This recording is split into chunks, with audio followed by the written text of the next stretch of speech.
Okay, so this is, I think, part five of my redefining myself. And I don't know how long this redefinition process is going to take, but I promised you that I would share it with you. And some of you seem to enjoy it. Doesn't bother me if you don't. It does help me to, I guess, make a vlog and talk about it. So I am. So I've been here almost exactly a month today. It's been a month since I walked away from everything that connected me to my old life. My old life, meaning my life up till this point. There's really, I have more here than I do back in the States. Even the month that I've been here, I've made uh, stronger friendships than I had back in the U.S. Which is good because I was starting to really isolate. And the truth is, I just wasn't happy. I don't know that there's ever been, other than the 2.5 years that I was with my partner, my spiritual wife, who passed away a year and 9 months ago. Other than that, I can't really pinpoint a time where I felt at home in the U.S. So I guess I'm saying that because I'm trying to compare how I feel now to how I used to feel. Because, I want to be able to objectively look at it and say, am I happier now than I was? And the answer to that question is yes, on all fronts. However, I am experiencing some transformation, and it took a while. I got on a plane which went really fast over the Pacific Ocean, and so the rest of my baggage took a while to get here, and I hopefully it's all here. I hope there isn't any more on the way. But when I first got here, I had a lot of fatigue from um, jet lag, which kind of went away, and I've been exercising a lot. I've been surfing as much and sometimes more. I've been kind of overdoing it, doing more surfing than I can handle. And I've been working out and going to the gym and all of that. But there has been like this fatigue that has crept in. And it happened after I went to a kirtan, which is a singing of mantras. And a friend of mine out here invited me to one, and we were going to go tonight, but she had to do something else. But uh, after that, I realized that there was still a lot of unresolved grief, not just with walking away from things in my life, but with what had been up until that point the most fulfilling part of my life, which was my relationship with her.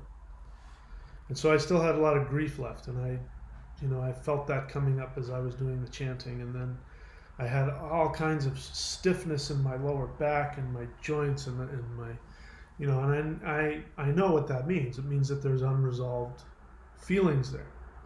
So I did some yoga. I probably talked about it. I did some yoga and released that, and I was really pleased at how well my body responded to that. But then I was just super fatigued, and I just couldn't get off the couch, and I had other symptoms.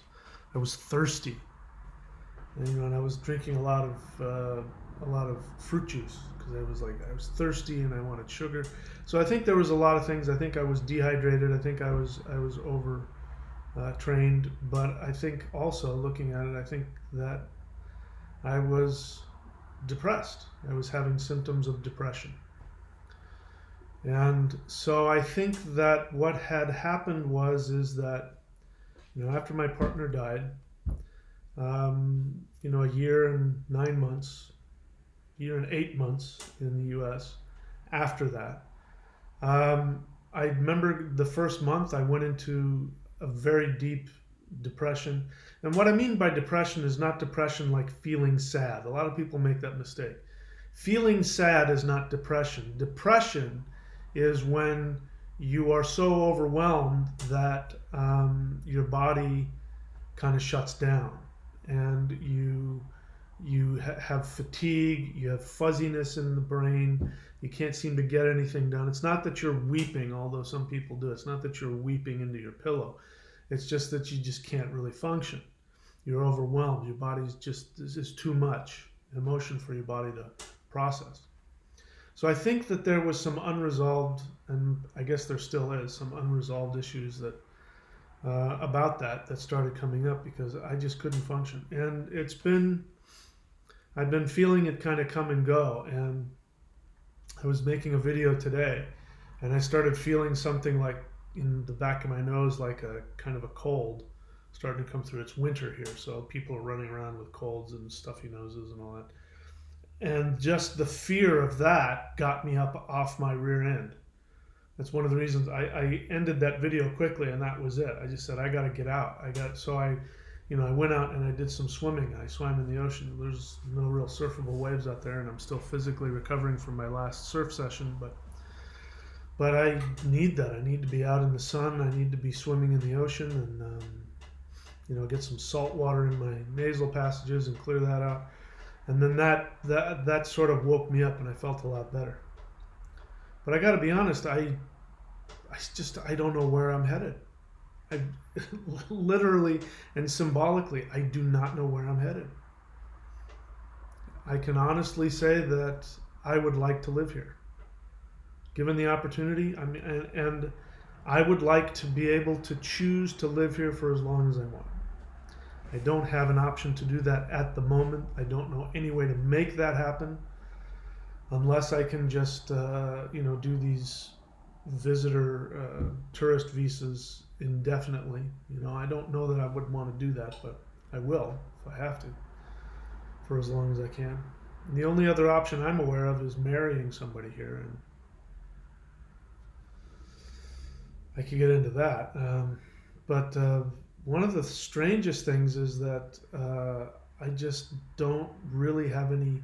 When I think about that, which is weird, because when I was in California, almost months after the passing of my partner, I was looking for a sexual partner. I was looking for a romantic partner.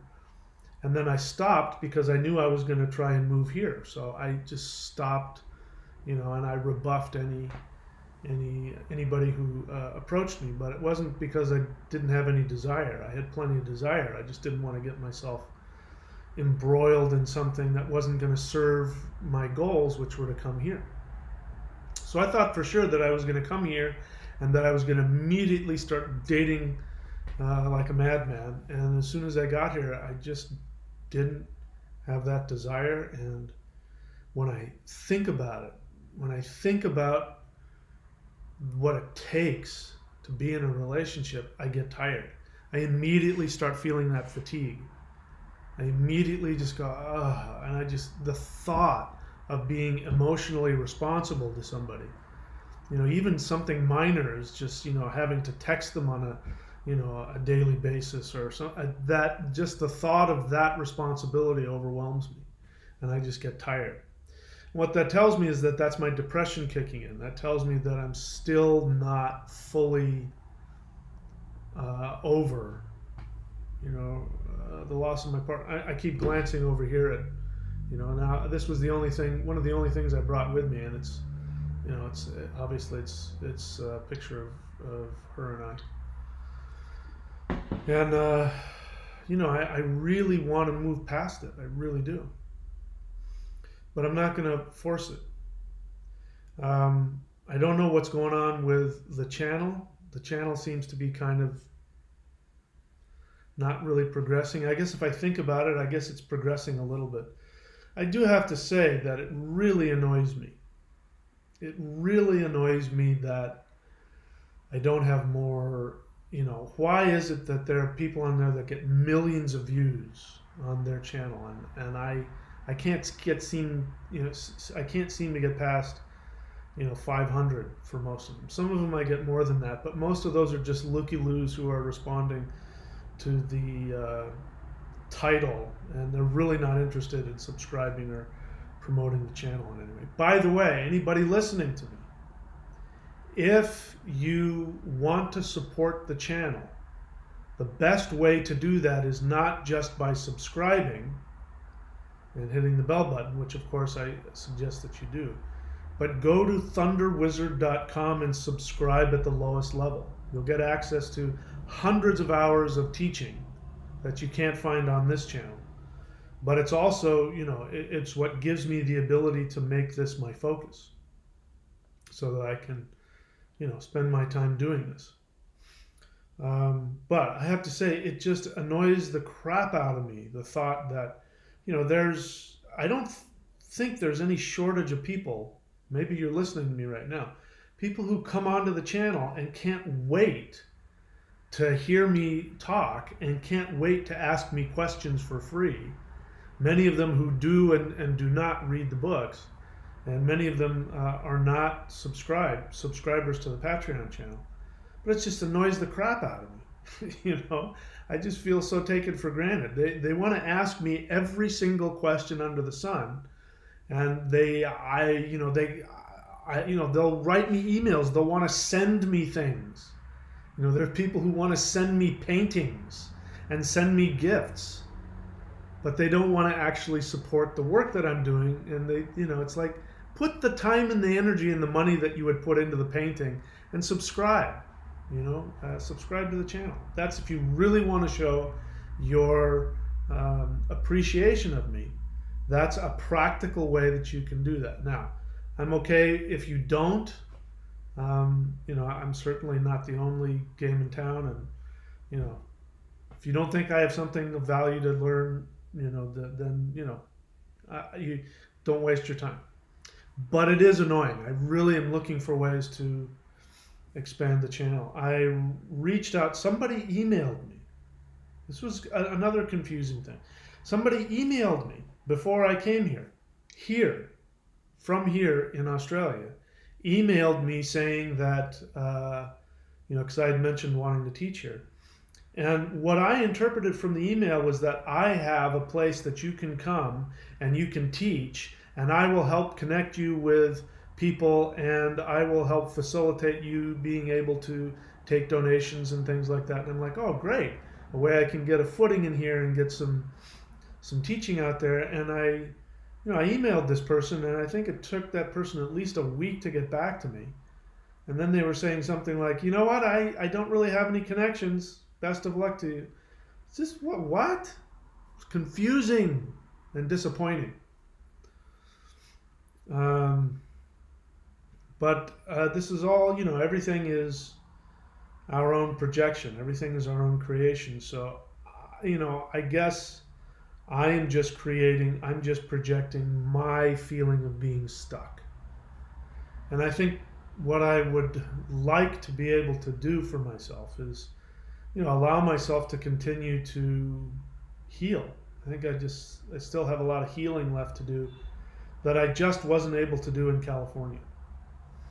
And I just couldn't escape the feeling that California was getting rid of me. It just, the land there just didn't want me there anymore. And it is true. I mean, I went out, it's winter time here. And winter time is when it's not raining. We had some, a few storms come through since I've been here. But, the rest of the time when it's not raining, it's gorgeous. It's 70 degrees, 75 degrees. And that's the other thing. I'm still not used to the metric conversion. So I guess 20 or 22 degrees. And it's just, if that's winter, I can handle that. And the water is so warm. The water is as warm here in the winter as it is in Southern California in the summer. Southern California, if you want to go swimming, you kind of have to wait until August or September to, just go in and you're without a wetsuit, because otherwise it's just cold. So this is paradise for me. It means even in the winter time, as long as it's not like, raining or something like that, I can just, walk out and walk across the street and go swimming in this beautiful bay right here. I was just out there today, and exploring the tide pools and swimming around. And this is kind of a school, not kind of, it's a school holiday. So it's they don't have summer vacation like we do in the US, where you get all 3 months of the summer off, but they do get, I guess, 2 weeks off here and there spread out through the year. And so those are big times when people go on vacations with their kids. And so there's a lot of people here.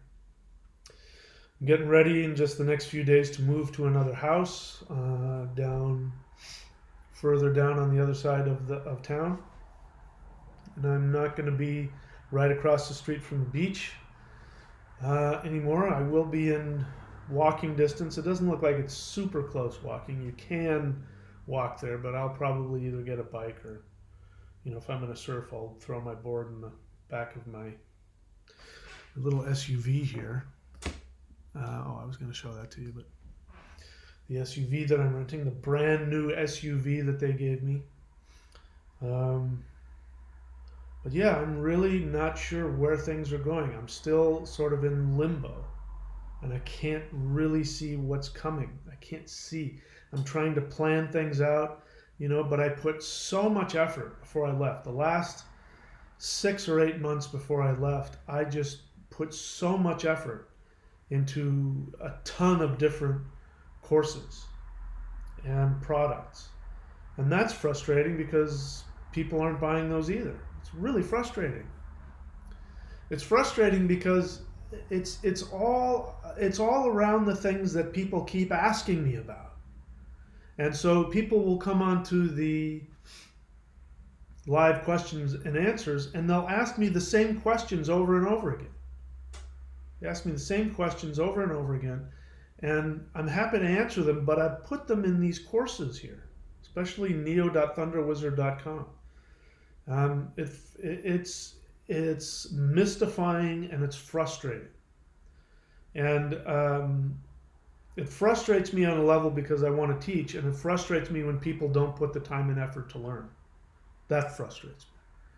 It frustrates me when people keep complaining about the same thing over and over again and don't do anything about it.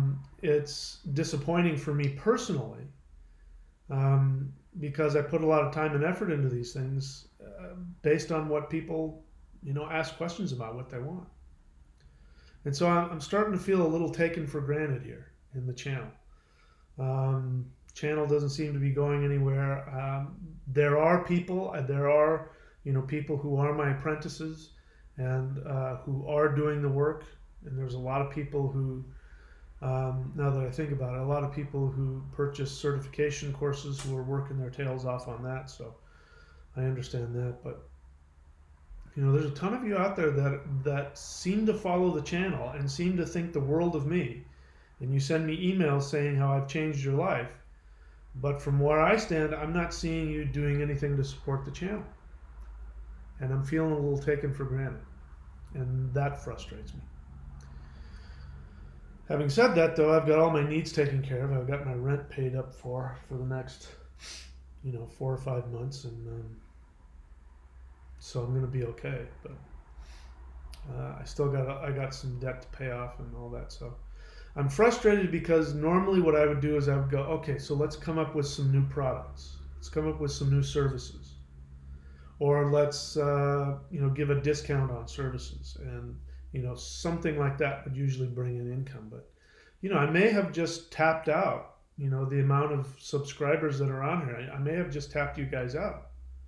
Maybe there aren't enough new people watching that are, that haven't already purchased, a few courses or gotten a few readings, and you're staying on the channel because you want to learn, but you're tapped out. You already bought, a handful of things, so you don't really need any more.